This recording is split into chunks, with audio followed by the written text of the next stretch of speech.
Comment j'explique ce que c'est qu'un Ouais. automate? Pour toi. Ouais, ouais. Bah, moi, souvent, quand je dois expliquer ce que je fais, moi, quel est mon travail à quelqu'un qui connaît absolument pas ce domaine, Mhm. comme quand on était au Brésil il y a 2 ans, ben, je leur dis que c'est comme une sculpture animée, quoi, en fait. D'accord. C'est une reproduction humaine, réduite, mécanisée d'un être humain, quoi. En gros, c'est ça.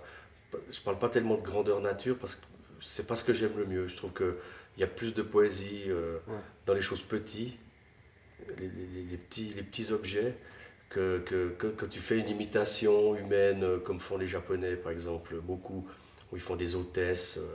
Là, bon, c'est des automates, c'est peut-être plus des androïdes, hein, parce que là, on rejoint la taille. Mhm. Mais moi, que je parle d'androïde pour mon travail, parce que je fais aussi une différence entre automate et androïde. Euh, pour moi, un automate, c'est bon, déjà un objet qui se meut par lui-même, hein, parce qu'un automate, ça ne veut pas forcément dire un être humain, hein, ça peut être une machine. Ouais. Et puis, dans le cadre des sculptures animées, des poupées, on pourrait dire, que je fais animer, pour moi, un automate, elle fait un geste, mais elle limite, mais elle ne réalise pas jusqu'au bout son geste. Par exemple, si je prends l'exemple d'un écrivain, Mhm. euh, ça, je dis que c'est des androïdes, parce que non seulement ils font le geste, mais en plus, ils écrivent réellement, ils dessinent réellement. Donc, d'où la différence entre Android et automate. C'est vrai que faire que des machines, ça ne m'aurait pas intéressé. Mais là, c'est des machines plus quelque chose d'artistique, quelque chose qu'on peut, qu'on peut exprimer, quoi. Ça peut être un moyen d'expression aussi valable que la peinture et la sculpture. Et moi, c'est ce que j'essaye de faire aussi, c'est d'essayer de monter le niveau des automates tels qu'on les connaissait il y a 50 ans, où c'était juste un divertissement. Moi, pour certaines de mes sculptures animées, c'est aussi qu'elles disent quelque chose, quoi. Elles font réfléchir. Chacun voit ce qu'il a envie de voir à travers ces œuvres-là. Mais, mais ce qu'on fait actuellement, par exemple, c'est pas des androïdes, c'est des objets automates. Voilà. Les chevaux, Mhm. un cheval, ça peut être un automate. Euh, une fée, ou bref, des choses un petit peu féeriques, quoi, comme ça. Ouais. Mais le monde des automates, il n'y a pas vraiment de limite.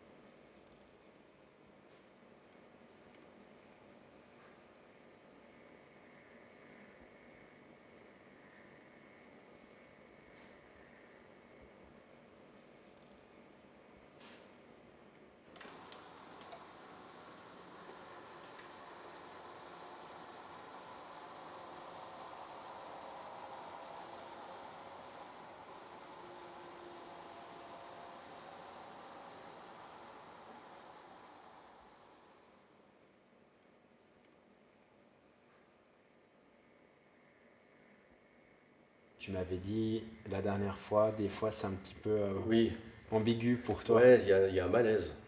Euh, moi, j'ai jamais aimé vraiment les automates de taille humaine. Je sais pas pourquoi, c'est un faux, quoi. Il y a un côté, ouais, il y a un côté faux là-dedans. Tandis que dès que tu changes de taille, là, tout d'un coup, tu rentres plus dans la poésie. Un automate grandeur nature, il est pas très poétique. Il veut presque dire, voilà, on dirait, par exemple, un horloger à son établi, en automate grandeur nature, comme j'avais fait à Genève. Eh ben, c'est un mannequin qui bouge. Mais comme il ferme les yeux ou il bouge les yeux, tout de suite, ça crée un effroi, quoi. Ça crée un malaise. Puis c'est ce malaise-là qui fait peur aux gens, qui les fait apprécier aussi. Parce qu'en faisant peur, ça impressionne. Et puis voilà, c'est assez complexe, quoi, en fait. Et Si on le met dans la nuit, le soir, on rentre dans une pièce, puis il y a un automate comme ça qui se met à bouger, ça tourne tout de suite au film d'horreur, quoi. mhm. Ah, c'est vite flippant. Ouais, c'est vite flippant. Ouais.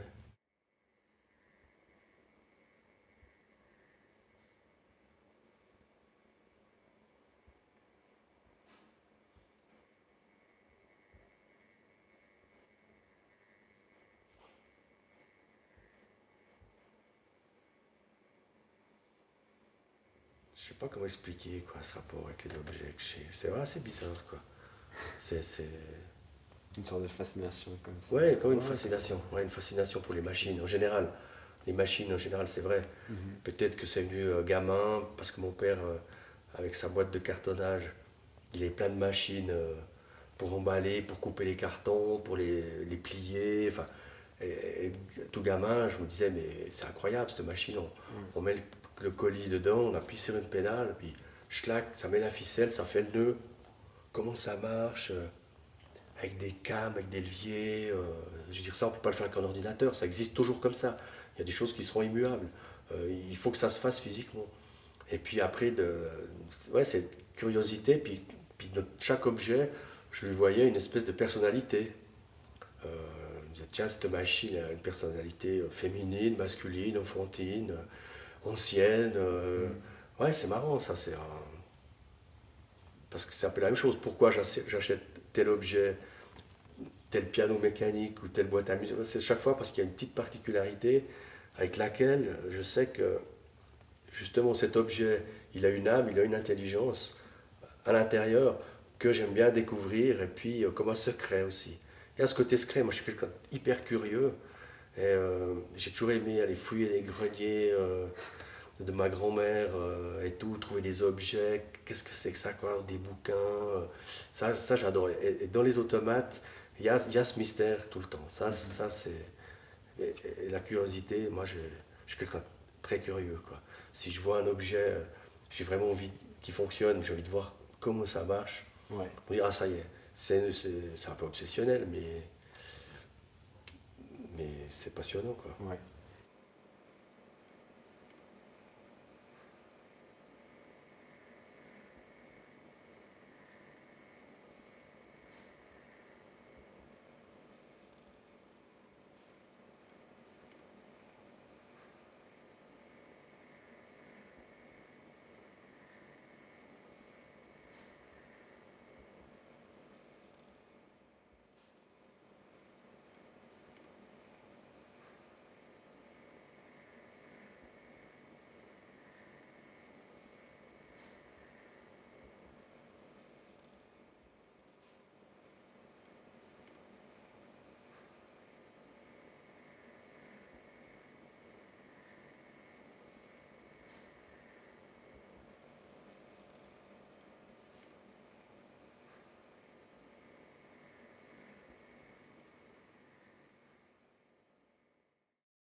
Elle fait moins de bruit que la première.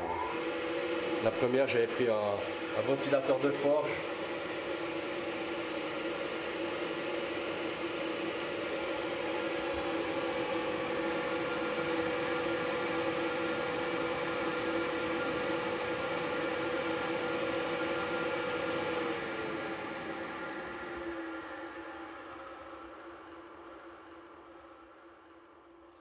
La créativité, c'est aussi mystérieux que cette tête qui s'ouvre avec cette boule qui flotte.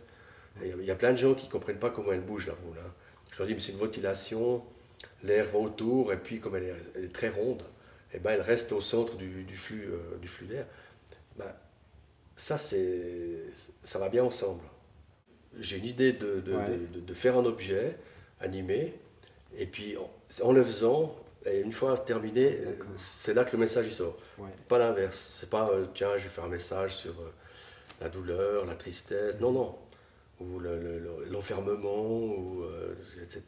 Non, c'est un truc, tout d'un coup, je le fais, puis après, une fois qu'il est fait, je me dis, ah ouais, tiens, il est encore mieux que je pensais, il exprime encore plus de choses que j'imaginais, ou non, là, c'est passé à côté, non, je me suis planté, je laisse de côté. Quand tu fais quelque chose, est-ce que des fois tu te demandes, tiens, est-ce que je vais le montrer, est-ce que je vais le cacher? Parce qu'on pourrait se dire naïvement, ben, un automate qui est pas censé imiter, mais symboliser par exemple une personne, eh ben, on va peut-être cacher le système pour pas montrer ses côtés mécanismes. Comment est-ce que Dans la tradition des automates, c'était un secret de fabrication que de cacher tout avec des habits, puis tout le monde se demandait qu'est-ce qu'il y avait à l'intérieur. Donc c'est ce mystère-là qui maintenait un peu le mythe des automates ou des faux automates ou avec des personnes cachées dedans. Et puis c'est vrai que moi j'aime bien mettre en évidence ce mécanisme parce que ça fait partie de la modernité, puis on vit plus, enfin, sauf si on fait de la magie, mais en même temps, c'est vrai que des fois, j'aime bien garder cette magie aussi. Il faut quand même pas tout montrer. Il y a des choses qu'on peut montrer, mais ça, c'est délibéré. Il y a d'autres choses qu'on reste cachées, comme le magicien qui fait disparaître un oiseau sur la table et puis après qui réapparaît de l'autre côté. Il y a plein de gens qui voudraient savoir comment ça fonctionne, le mécanisme, et ça, je ne le montre pas. Ouais. Parce que une fois, il y a des magiciens qui sont venus visiter mon atelier, je leur ai montré, puis ils me disaient, mais vous montrez aux gens? Je dis, ouais, elle dit non, il ne faut pas. Parce que ça. Il faut garder ce mystère, quoi. Il ne faut pas trop non plus le divulguer, parce qu'après, les gens, ah, c'est comme ça. Donc, Ouais. Donc tu joues un ça petit fait partie peu du avec, spectacle des automates, quoi. Ouais. Tu joues avec ce que tu vas montrer, ce que tu vas pas montrer. Aussi. Puis, d'une certaine façon, ça peut aussi être une façon de montrer la beauté mécanique aussi de l'œuvre. Enfin, certaines choses, c'est super beau de voir justement les pièces et tout. Ouais, disons, le sommet, c'est d'arriver où il y a les deux choses, quoi. Où la mécanique est belle, l'Android est beau, l'automate est beau, comme le Pushkin. On peut le voir tout habillé, écrire, c'est magique parce qu'on dirait vraiment un personnage vivant. Puis après, quand on ouvre l'arrière, puis qu'on voit l'intérieur de la machinerie, ça donne tout un côté, on rentre dans le mystère, enfin, je sais pas, c'est de la robotique à l'ancienne, mais il y a tout un mystère, c'est vrai que pas beaucoup de gens comprennent vraiment comment ça fonctionne. Et puis, moi, ça, je veux le montrer, ça, je veux qu'on voit tout ce mécanisme pour arriver à faire ça.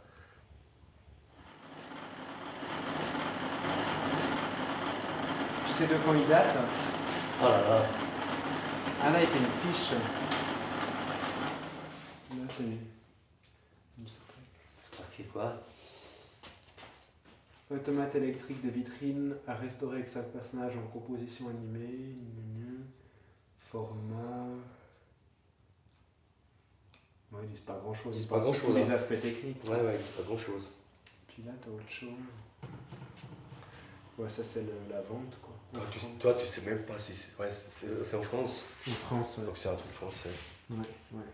Bah ça, c'est typiquement un automate populaire, quoi. C'est les têtes des bonhommes. Bon, au début, celui-là, je crois qu'il avait une scie, en fait, il a une lime. Ah, ils sont jolis, hein. On a changé les courroies, là, mais ça patine encore.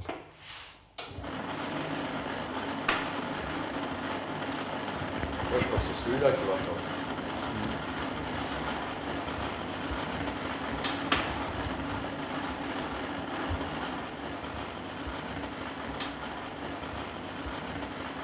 Ça, j'ai déjà utilisé sur l'ange du Cima, j'en ai mis un comme ça. Le moteur, il a 30 ans, il tourne toujours. Puis il a réutilisé la vis sans fin du moteur du phonographe pour le mettre sur le tour, comme si le gars il fabrique. Je trouve génial, quoi. Comme il a réutilisé avec du tissu, c'est les années 20-30, je pense. Moi, j'ai l'impression, je sais pas tellement dans quel monde je vis, mais j'adore autant des pièces anciennes que des robots modernes. Le problème, c'est que les robots modernes, ils n'ont pas la même vocation que les androïdes du XVIIIe siècle. Ils font moins rêver, disons. Il y a plus une utilité. Ils remplacent l'homme pour de vrai, maintenant. Avant, on faisait des personnages humains qui faisaient des choses humaines pour remplacer l'homme. Maintenant, c'est des machines, elles ne ressemblent pas du tout à un homme. C'est juste des bras qui montent des voitures et autres qui sont bien plus performantes. Donc c'est bon, on a passé le pas. La machine, elle est déjà en train de remplacer l'homme depuis un moment, mais toujours plus, toujours plus. Et puis on arrive à... On se pose même plus la question, en fait. C'est normal. Mais on ne voit pas le rapport entre l'idée qu'on avait des robots, c'est des esclaves dociles, qu'on peut régler, qui ne se rebellent jamais, qui font gagner beaucoup d'argent, et puis on n'a aucun problème éthique avec un robot. On ne va pas se dire, ouais, il travaille 24 heures sur 24.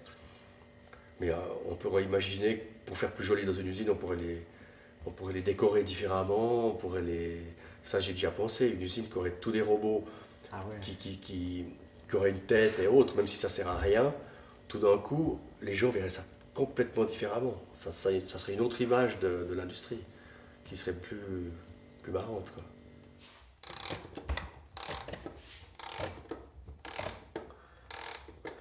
Celle-ci, pour moi, elle n'est pas terminée parce que j'aimerais bien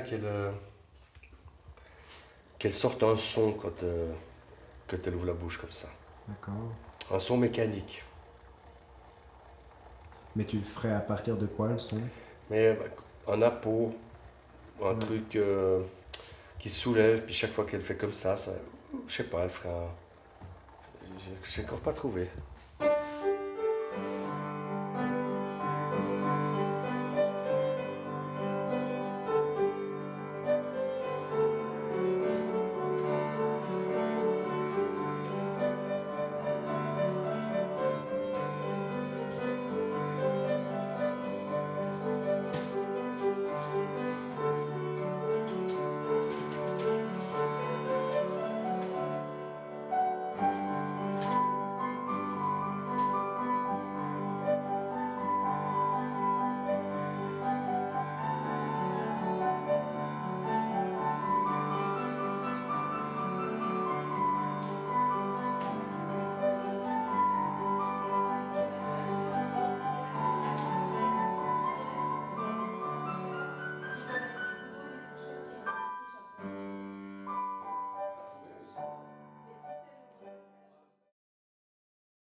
Je pense qu'il y a 10 ans, je parlais pas la même chose par rapport au patrimoine. Hmm. Que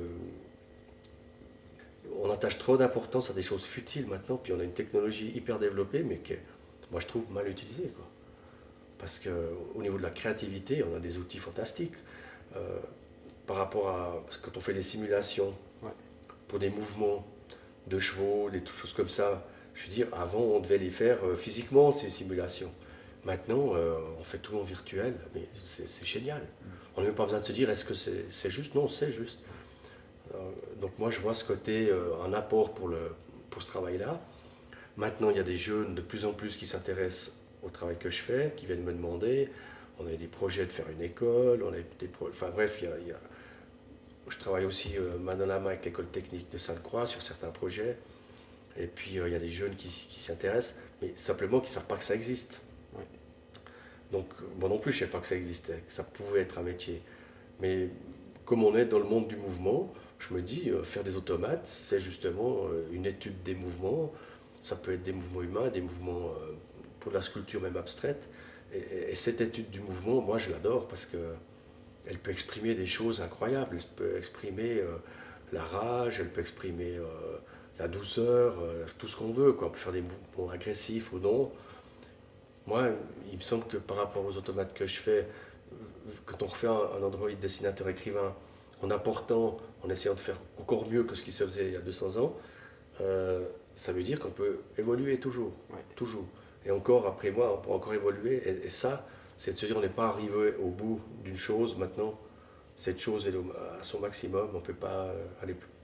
Là, je trouve bien que les limites, on n'arrive jamais à les définir. Elles sont, une fois qu'on a fait une chose, la limite, elle recule. Chaque fois, on essaye d'y aller, mais Creuser encore un peu ouais, plus. ouais.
Cette pression-là, j'ai besoin de l'avoir tout le temps, encore maintenant. J'aime bien arriver vers quelqu'un, je dis ça, je peux vous le faire. J'ai une vague idée comment le faire, mais voilà, il reste un doute. Mais une fois que l'affaire est engagée, tac, là, je suis obligé de me sortir tout ce que j'ai dans les ménages pour y arriver.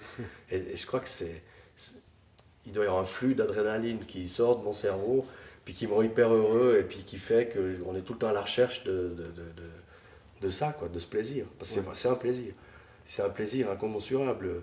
Quand on a installé un automate chez un client, que ça soit aux États-Unis ou en Espagne ou comme ça, une fois que c'est terminé, comment les gens, puis c'est chez eux, il y a beaucoup de gens qui me disent ah mais ça vous gêne pas de laisser vos bébés entre guillemets et puis vous rentrez, ils sont plus là. Bah non, parce que en fait on a de nouveau une page blanche, faut recommencer. C'est la vie quoi. C'est, moi je trouve bien, moi j'aime bien. Il y a un grand vide, on est souvent triste et puis voilà, on recommence à devenir schizo un peu et puis C'est reparti. puis c'est reparti.